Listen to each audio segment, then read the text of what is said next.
Hello everyone. आज हम पढ़ने वाले हैं unit number 2 international business environment. So international business environment का मीनिंग क्या होता है? International business environment refers to all the external factors that affect how businesses operate when they go global. इन्होंने बताया इंटरनेशनल बिजनेस एनवायरनमेंट का मतलब होता है कि जितने भी आपके बिजनेस के बाहर के फैक्टर्स हैं जो आप जब अपना बिजनेस ग्लोबली लेके जा रहे होते हो उसको जब अफेक्ट करते हैं, that is called international business environment. These factors can be economic, political, legal, technological, cultural और ecological. तो हमने जो फैक्टर्स की बात करी कि बिजनेस के बाहर के फैक्टर्स, ठीक है, एक्सटर्नल फैक्टर्स है जो हमें जब हम ऑपरेट जब अपना बिजनेस चला रहे हैं तब अफेक्ट कर रहे हैं। तो वो फैक्टर्स कौन कौन से हैं? इकोनॉमिकल हैं, पॉलिटिकल हैं, लीगल हैं, टेक्नोलॉजिकल हैं, कल्चरल है, इकोलॉजिकल हैं। Just like a company in India needs to understand Indian laws, culture and economy when it does business in another country like the USA or China, it also has to understand the environment of that country. इन्होंने बताया जैसे कि एक company जो India में operate हो रही है, मतलब इंडिया में एक कंपनी काम कर रही है, तो उसको क्या इंडिया के जो लॉज है, कल्चर है, इंडिया की इकोनॉमी है, इसको सबको समझना पड़ता है। ऐसे he when it does business, जब इंडिया की ही कंपनी मान लो किसी दूसरी कंट्री में वर्क कर रही है या दूसरी कंट्री में ऑपरेट कर रही है अपने बिजनेस, जैसे अब यूएसए हो गया या फिर चाइना हो गया, तो वहाँ का भी जो एनवायरनमेंट होता है ना कंट्री का, हमें वो समझना पड़ता है। जैसे हम अगर इंडिया में ऑपरेट कर रहे हैं तब हमें सब चीज़ें समझनी पड़ रही हैं, यहाँ के रूल्स एंड रेगुलेशंस। तो जब हम अपनी कंपनी बाहर चलाएंगे तो वहाँ के भी कुछ रूल्स एंड रेगुलेशंस है जो हमें फॉलो करने पड़ेंगे, वहाँ का एनवायरनमेंट देखना पड़ेगा। Understanding these environments help companies. जब हम इन एनवायरनमेंट्स को समझ लेते हैं तो कंपनीज को हेल्प किस चीज़ में मिलती है कि आप अपने डिसीजंस अच्छे ले पाते हो, आप लीगल या फिर कल्चरल जो आप गलतियाँ कर देते हो उसको अवॉइड कर सकते हो। ठीक है, अब लीगल हमें चीज़ें नहीं पता हो तो ऑब्वियसली बाहर की अगर हम इन चीज़ों को पहले से ही समझ के रखेंगे तो हमसे गलती होगी नहीं। कल्चरल, हर जगह का कल्चर अलग होता है, ये भी अगर हम पहले से ही समझ के रखेंगे तो हमसे जो गलतियाँ हो सकती थी उसको हम अवॉइड कर सकते हो, उसे पहले ही दूर कर सकते हैं। Identify opportunities and risk in global market. आप जब एक ग्लोबल मार्केट में अपना बिजनेस लेके जा रहे हो, आप अपने यहाँ पे अपने होम कंट्री में जब बिजनेस कर रहे हो वहाँ पे अपॉर्चुनिटीज़ देख पा रहे होते हो, वहाँ रिस्क भी मेजर कर लेते हो, बट जब आप ग्लोबली लेके जा रहे हो तो वहाँ पे भी आपकी ये हेल्प करता है। जब आपको एनवायरनमेंट पता होता है हर जगह का तो आप वहाँ पे ईजिली अपनी अपॉर्चुनिटीज़ और रिस्क को आइडेंटिफाई कर सकते हो। ठीक है, जो हमने इंटरनेशनल बिजनेस के फैक्टर्स देखे थे, जो हमने अलग अलग फैक्टर्स की बात करी थी, तो अब उन्हें डिटेल में पढ़ते हैं। तो सबसे पहले हमारे पास इंटरनेशनल बिजनेस का सबसे पहला एनवायरनमेंट कौन सा है? Economic environment. तो ये क्या होता है? Economic environment refers to the financial and economic condition of a country that affect how business work. Economic environment का मतलब ये होता है कि किसी भी कंट्री की, किसी भी देश की जो फाइनेंशियल मतलब पैसों से रिलेटेड या इकोनॉमिक कंडीशन, जिसमें बेसिकली यही आती कि आर्थिक स्थिति एंड ऑल, ये जो कंडीशंस है किसी कंट्री की वो कैसे आपके बिजनेस, जब आप वहाँ पे बिजनेस करते हो तो उसको कैसे अफेक्ट करती है। When a company wants to start business in a new country, when a company wants to start business in a new country, it first studies how strong or weak the economy of the country is. जब एक company है किसी भी country, नई country में business start करती है तो उसको सबसे पहले ये देखना चाहिए कि जो कंट्री की इकोनॉमी है वो कितनी स्ट्रॉन्ग है या फिर कितनी कमज़ोर है। ठीक है, की एलिमेंट्स क्या होते हैं इकोनॉमिक एनवायरनमेंट के? Economic system. Every country has its own system. Her country के पास एक अपना एक सिस्टम होता है। कैपिटलिस्ट यूएसए जो है उसमें फ्री मार्केट है। सोशलिस्ट क्यूबा गवर्नमेंट का कंट्रोल है। मिक्स्ड इकोनॉमी इंडिया मिक्स है दोनों का, ठीक है, जहाँ फ्री मार्केट भी है और गवर्नमेंट का कंट्रोल भी है। तो ऐसे टाइप के हमारे पास ना सिस्टम होते हैं, इकोनॉमिक सिस्टम होते हैं जिसमें कंट्रीज बेस्ड होता है कि कंट्री किस सिस्टम को फॉलो कर रही है। तो हमने यूएसए में देखा कि यूएसए के पास कैपिटलिस्ट है, क्यूबा सोशलिस्ट है और इंडिया मिक्स्ड इकोनॉमी है। Business prefer countries with a free market system. जो बिजनेसेस होते हैं वो क्या करते हैं, ऐसी कंट्री को प्रेफर करते हैं कि हम ऐसी कंट्री में बिजनेस करना चाहेंगे जहाँ पे मार्केट जो है वो फ्री मार्केट सिस्टम होता है, जैसे कि capitalist. Because it अलॉज competition and private ownership, क्योंकि इससे कॉम्पिटिशन भी रहता है और प्राइवेट ओनरशिप को भी ये अलाउ करता है। सेकेंड है income level and per capita income. Higher income is equal to more spending power, more customer. ज़्यादा इनकम होगी, ज़्यादा स्पेंडिंग पावर होगी, लोग ज़्यादा स्पेंड करेंगे, इसका मतलब क्या होगा कि आपके पास ज़्यादा कस्टमर्स आएंगे। पर capita income tales how much money each person earns on average. पर कैपिटा इनकम क्या बताती है कि हर एक इंसान कितना पैसा अर्न कर रहा है ऑन एन एवरेज लेवल, ठीक है। Companies target high income countries for luxury goods. Companies ना ऐसी कंट्रीज को टारगेट करती है जिनका इनकम लेवल हाई होता है, क्या टारगेट करने के लिए, ताकि लग्जरी गुड्स के लिए। And low income countries for basic products, अगर बेसिक प्रोडक्ट्स है तो उसके लिए वो कौन सी कंपनीज को टारगेट करती है, जिनकी लो इनकम कंट्रीज होती है। तो एक्चुअली जिस अकॉर्डिंग इनकम लेवल होगा उस अकॉर्डिंग आपके पास कस्टमर्स आएंगे। फिर आ जाता है inflation rate. Inflation means rising prices. जब प्राइजेस जो हैं, दाम जो है वो बढ़ रहे हैं, तो इन्फ्लेशन का मतलब वही है। High inflation people buy less. जब इन्फ्लेशन ज़्यादा होती है तो लोग जो है कम खरीदते हैं, कॉस्ट राइज कर जाती है, बढ़ जाती है cost. Companies avoid investing in high inflation countries. ऐसी कंट्रीज जहाँ पे इन्फ्लेशन हाई रहती है, कंपनी वहाँ पे अवॉइड करती है, मतलब वहाँ पसंद नहीं करती, कि वहाँ ज़्यादा इन्वेस्ट करना नहीं चाहती।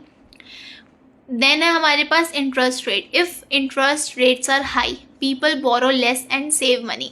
जब इंटरेस्ट रेट जो होते हैं वो ज़्यादा होते हैं, ठीक है, तो लोग जो है ना वो कम उधार लेते हैं और ज़्यादा सेव करते हैं, ठीक है। Low interest rate is equal to more loans. अगर लो इंटरेस्ट रेट है तो ज़्यादा लोन लेंगे लोग, ज़्यादा स्पेंडिंग होगी और बिजनेस के लिए ये अच्छा होगा। Exchange rate. If the value of the local currency keeps changing a lot. अगर लोकल करेंसी की जो वैल्यू है वो चेंज होती जा रही है, फॉरेन कंपनीज में फेस लॉसेस। तो फॉरेन कंपनीज जो होंगी, जो अपनी कंट्री से किसी दूसरी कंट्री में बिजनेस कर रही है, और अगर वहाँ की करेंसी जो है वो चेंज होती जा रही है, कभी कुछ हो रही है तो कभी बढ़ रही है, कभी कम हो रही है, तो उससे क्या होगा, जो कंपनी वहाँ पे काम कर रही है उसको लॉस भी फेस करना पड़ेगा। Stable currency is equal to safer business environment.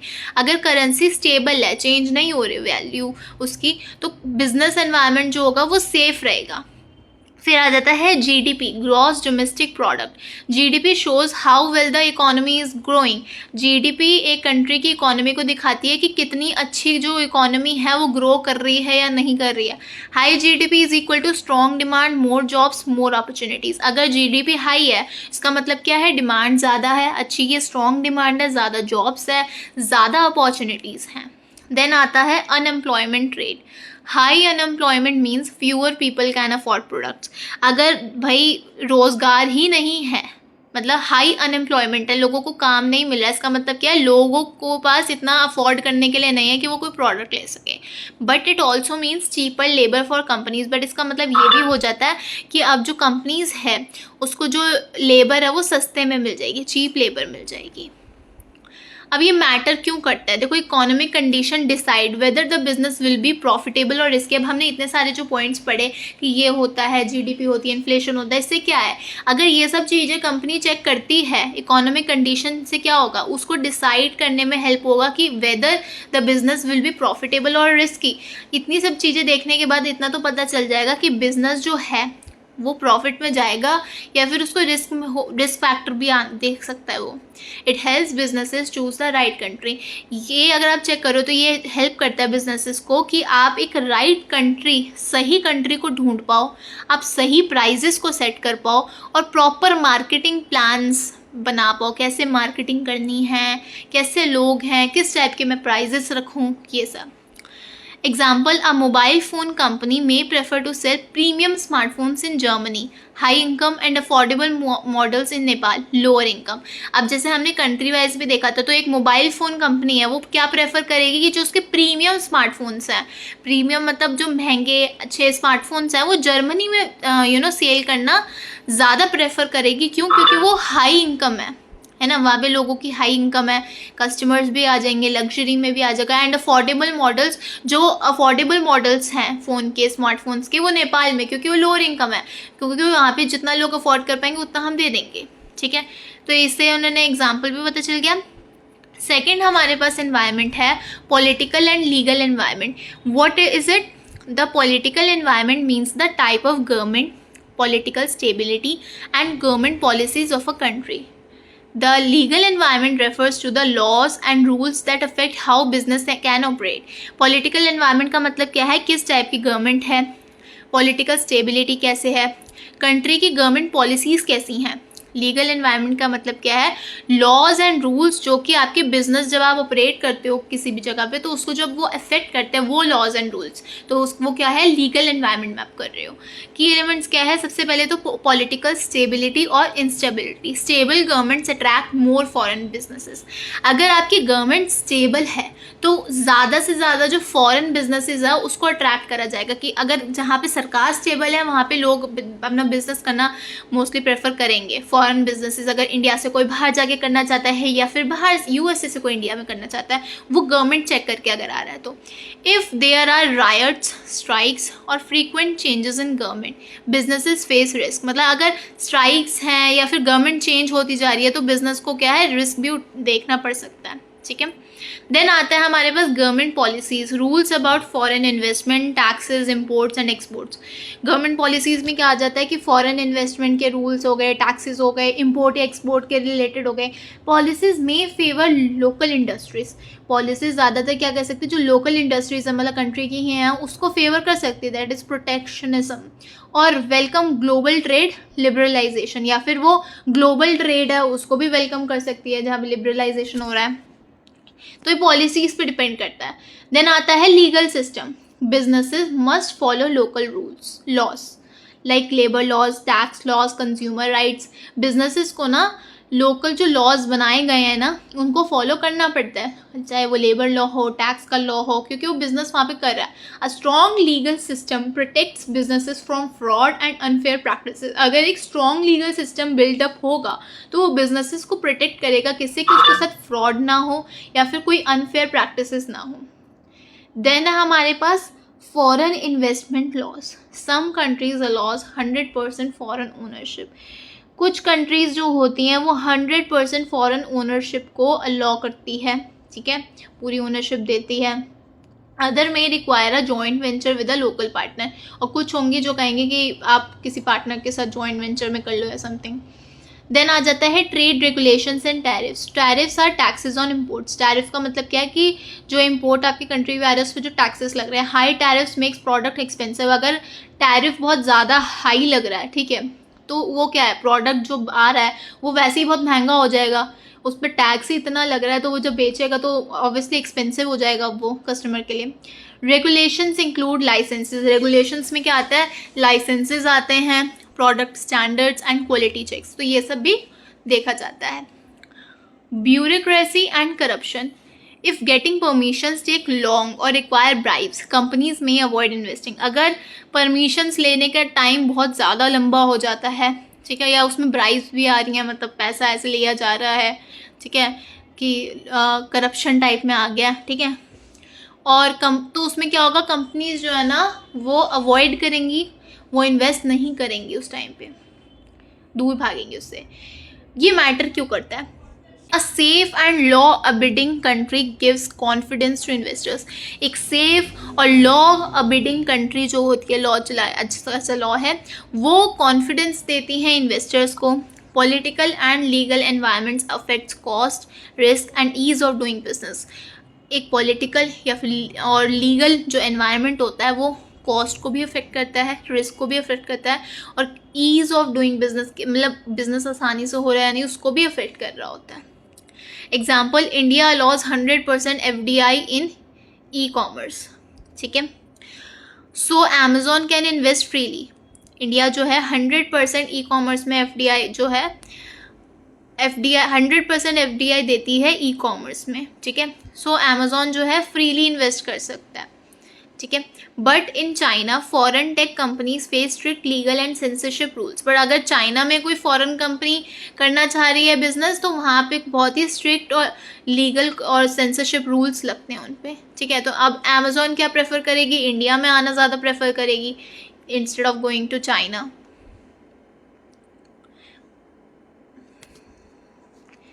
Then आ जाता है हमारे पास technological environment. What is it? The technological environment means the level of technology available in a country, including infrastructure, communication, internet, automation and research and development. In technological environment का मतलब है क्या level of technology available है country में, क्या क्या include करके, उसका इंफ्रास्ट्रक्चर, उसका कम्युनिकेशन, इंटरनेट ऑटोमेशन या फिर and research and development.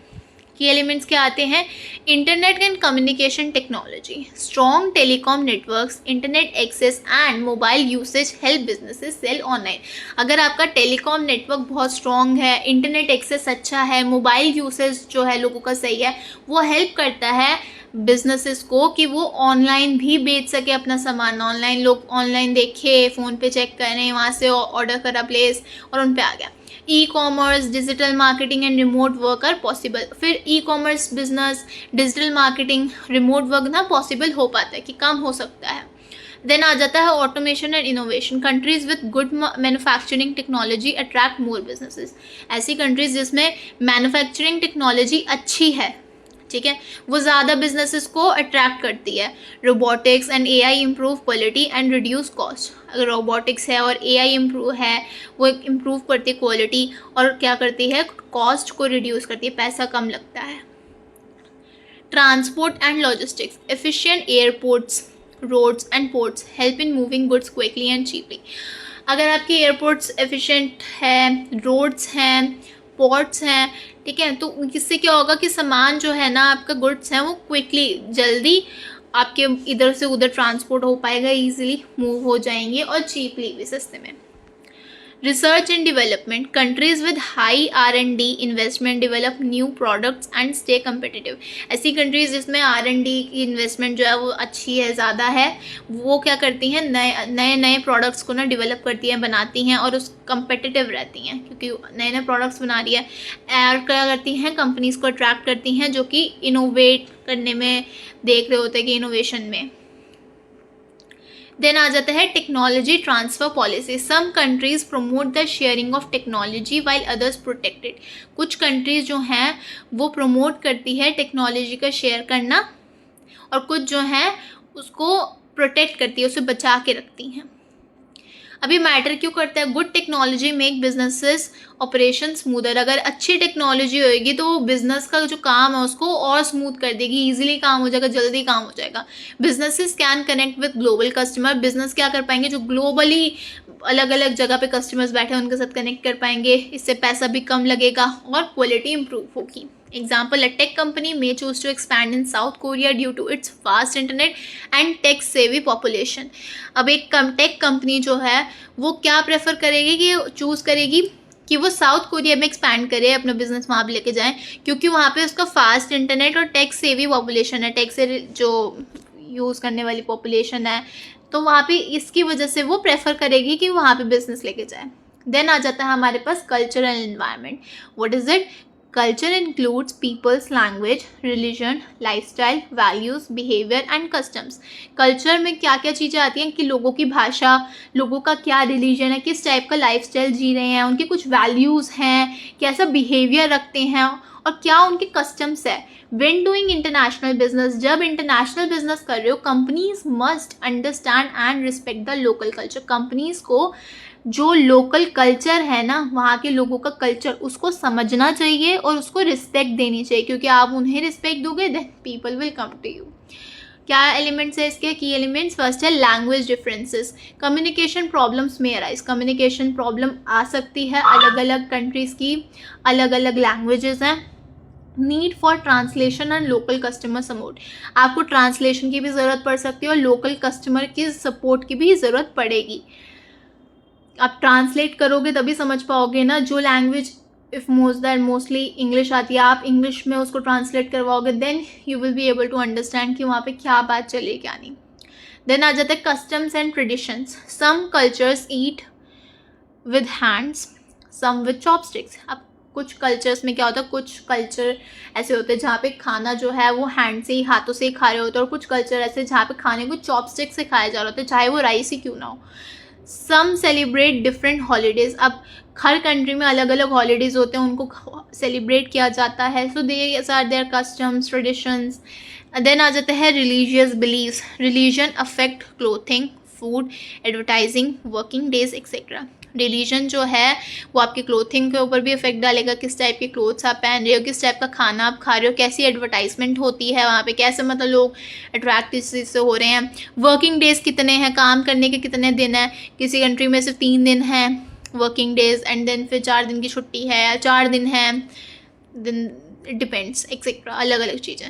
Example, Islamic countries में हैव डिफरेंट वीकेंड डेज. अब इस्लामिक कंट्रीज़ जो हैं उनके अलग अलग वीकेंड डेज हो सकते हैं, like Friday Saturday, mostly Saturday Sunday होते हैं, बट वहाँ पे डिफरेंट हो सकते हैं. ये उनका रिलीजन है, रिलीजियस बिलीफ है. देन आते हैं एटीट्यूड टुवर्ड्स फॉरेन ब्रांड्स. सम कल्चर्स लव ग्लोबल ब्रांड्स. कुछ कल्चर्स ऐसे होंगे जिन्हें ग्लोबल, मतलब कोई बाहर का फॉरेन ब्रांड या कुछ हो उसको पसंद करेंगे, ग्लोबल ब्रांड्स को पसंद करते हैं. अदर्स प्रेफर लोकल और ट्रेडिशनल आइटम्स. बट कुछ हैं जो अपने ही कंट्री का प्रेफर करते हैं, लाइक लोकल हमें यही पसंद है, हम अपने ट्रेडिशनल आइटम्स को ही पसंद करेंगे. देन आ जाते हैं work culture. Punctuality, team work, decision making vary across countries. Punctuality कैसे टाइप का टीम वर्क है कि डिसीजन मेकिंग, वो अलग अलग कंट्रीज़ में अलग अलग हो सकती है. Japanese culture values group harmony. अब जापानीज़ कल्चर में क्या होता है कि वो ग्रुप में काम करने वाले उनकी हार्मनी को वैल्यू करते हैं, ग्रुप में साथ में काम कर रहे हैं. Western cultures value individual decisions.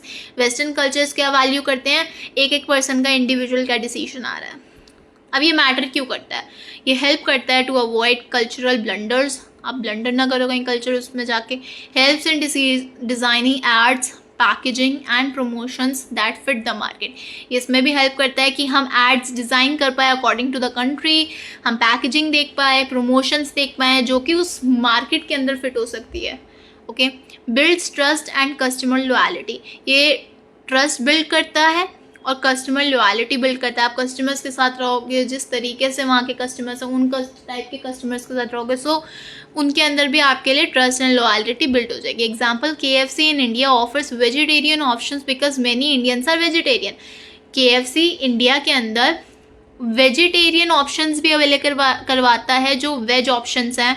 ठीक है, क्यों? क्योंकि बहुत से इंडियंस जो हैं, इंडिया के लोग जो हैं वो वेजिटेरियन है, इसलिए वेज ऑप्शंस भी अवेलेबल है. ऑल्दो KFC जो है वो चिकन आउटलेट है, आपको वहाँ पे चिकन के ऑप्शंस मिलेंगे. In Japan KFC advertises fried chicken as a Christmas special.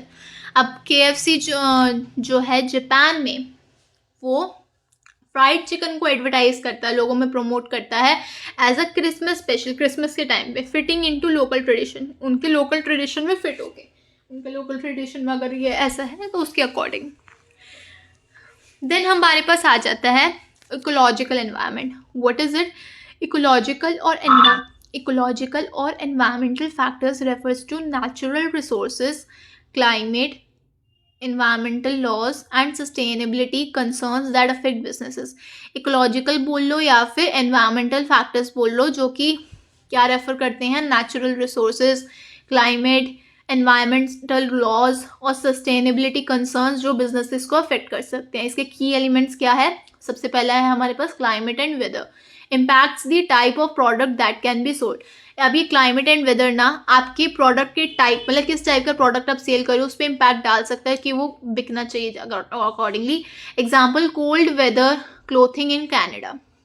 अब क्लाइमेट या वेदर कह लो, वहाँ पे जो कोल्ड वेदर चल रहा है वो क्लोथिंग जो है कनाडा में उसमें अफेक्ट डालता है. Cotton clothes in India, okay, because of the weather, because of the climate, according to that businesses जो हैं प्रोडक्ट्स लेके आ रहे हैं. देन आ जाता है natural resources. Countries rich in oil, coal, water और मिनरल्स अट्रैक्ट्स मैन्युफैक्चरिंग कंपनीज. ऐसी कंट्रीज जिसके पास ऑयल है, सफिशिएंट ऑयल में रिच हैं, कोल में है, वाटर है या फिर मिनरल्स में अच्छे हैं, वो मैन्युफैक्चरिंग कंपनीज को अट्रैक्ट करते हैं अपनी तरफ. ऐसी कंपनीज जो मैन्युफैक्चरिंग करती हैं वो कंपनीज अट्रैक्ट होंगी, उस जगह पे जाके अपना बिजनेस स्टार्ट करेंगे एंड ऑल. देन आ जाता है pollution control laws. Some countries have strict rules on waste, emissions, packaging etcetera. कुछ कंट्रीज होती हैं जो बहुत स्ट्रिक्ट होती हैं, स्ट्रिक्ट रूल्स बनाए होते हैं उन्होंने वेस्ट से रिलेटेड, एमिशन से रिलेटेड, पैकेजिंग से रिलेटेड एक्सेट्रा.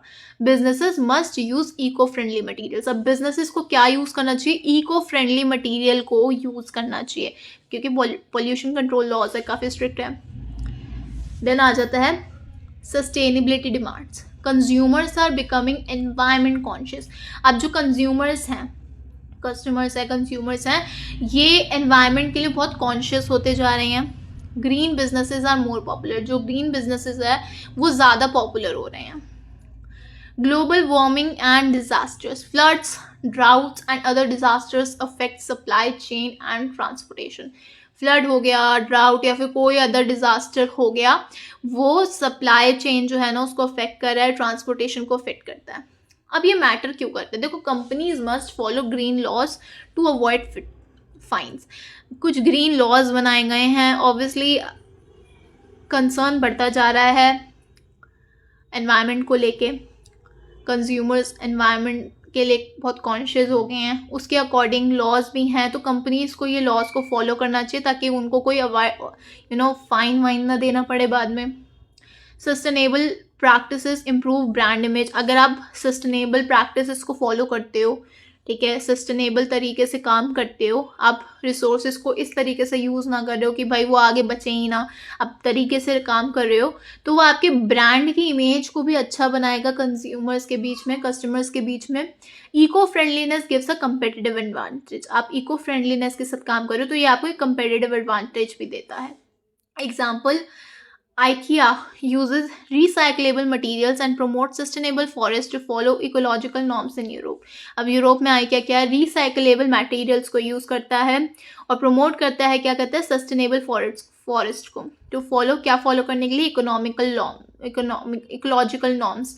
यूरोप में जो इकोलॉजिकल नॉर्म्स है उसको फॉलो करने के लिए IKEA रिसाइकलेबल मटेरियल्स को यूज़ कर रहा है, सस्टेनेबल फॉरेस्ट को प्रमोट कर रहा है. इस इमेज कहीं ना कहीं अच्छी बन रही है. So this was it in the unit number 2. Thanks for watching. एक और टॉपिक है यहाँ पे, हॉफस्टेडेज कल्चरल डायमेंशंस थ्योरी. क्या है ये? Geert Hofstede, a Dutch researcher, developed a theory of cultural dimensions to help understand how values in the workplace are influenced by the national culture. National culture के through क्या values हमारे work place पे affect करती हैं, influence होती हैं. एक Dutch researcher जिनका नाम गीट हॉफस्टेडे, उन्होंने क्या डेवलप करा? कल्चरल डायमेंशंस की थ्योरी को डेवलप करा हमारी ये हेल्प करने में कि हम ये समझ पाए कि वर्क प्लेस में नेशनल कल्चर की वजह से क्या वैल्यूज़ जो हैं वो इन्फ्लुएंस होके आती हैं. ही identified 6 dimensions that show how people from different countries think, behave and work. उन्होंने 6 डायमेंशंस को पहचाना, ये दिखाया कि कैसे जो अलग अलग कंट्रीज़ के लोग हैं वो कैसे सोचते हैं, कैसे बिहेव करते हैं और कैसे काम करते हैं. This model helps international business adapt their strategies according to different culture. इस मॉडल ने इंटरनेशनल बिजनेस की मदद करी कि वो अलग अलग स्ट्रैटेजीज़ को अडेप्ट कर पाए अलग अलग डिफरेंट कल्चर्स के according. Why it matter in international business. ये इंटरनेशनल बिजनेस में क्या ही इसका मैटर करता है? When a business enter a new country it must understand how people communicate, what motivates workers, how decisions are made, what cultures expect. जब एक business नई कंट्री में आ जाता है तो उसको ये समझना ज़रूरी होता है कि लोग कैसे बातचीत कर रहे हैं, उनको व्हाट मोटिवेट्स वर्कर्स, मतलब वर्कर्स को क्या मोटिवेट करता है, कैसे डिसीजन बनते हैं, कस्टमर क्या एक्सपेक्ट करते हैं. Hofstede model gives a scientific way to compare cultures and make better business decisions globally. Hofstede model ने हमें एक साइंटिफिक वे दिया कंपेयर करने का कल्चर्स को, और हम बेटर बिजनेस डिसीजंस बना पाए ग्लोबल लेवल पे. इस चीज़ के लिए हमें किससे हेल्प मिली? हॉफस्टेडे के मॉडल से. तो हॉफस्टेडे के 6 डायमेंशंस है कल्चर के. सबसे पहले है power distance index, PDI, meaning how much inequality in power is accepted by people. मतलब कितनी इनइक्वालिटी, आप पावर की जब बात करते हैं वर्क प्लेस पे तो कितनी इनइक्वालिटी एक पर्सन एक्सेप्ट कर सकता है, पीपल एक्सेप्ट कर सकते हैं. High PDI, people accept that leaders and bosses have more power. लोग ये एक्सेप्ट करते हैं कि जो लीडर्स हैं, जो बॉसेस हैं, उनसे ऊपर जो हैं उनके पास ज़्यादा पावर होती है. Employees don't question them. जो एम्प्लॉयज़ वर्क कर रहे होते हैं उन्हें कोई सवाल जवाब नहीं करते. Example, India, Malaysia.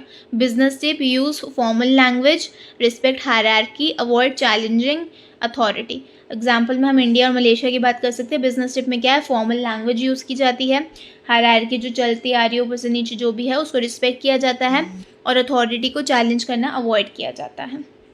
लो PDI की जब बात करते हैं, people believe in inequality. Bosses and employees are treated almost equally. जब लो पीडीआई होता है तब जो लोग हैं वो इक्वालिटी में बिलीव करते हैं, ठीक है, कि इक्वालिटी होनी चाहिए। जो बॉसेस हैं और एम्प्लॉयज़ हैं दोनों को ही ऑलमोस्ट इक्वली ट्रीट किया जाता है, समान ट्रीट किया जाता है। एग्जाम्पल में हम ले सकते हैं Sweden and Denmark. Business tip, encourage open discussion.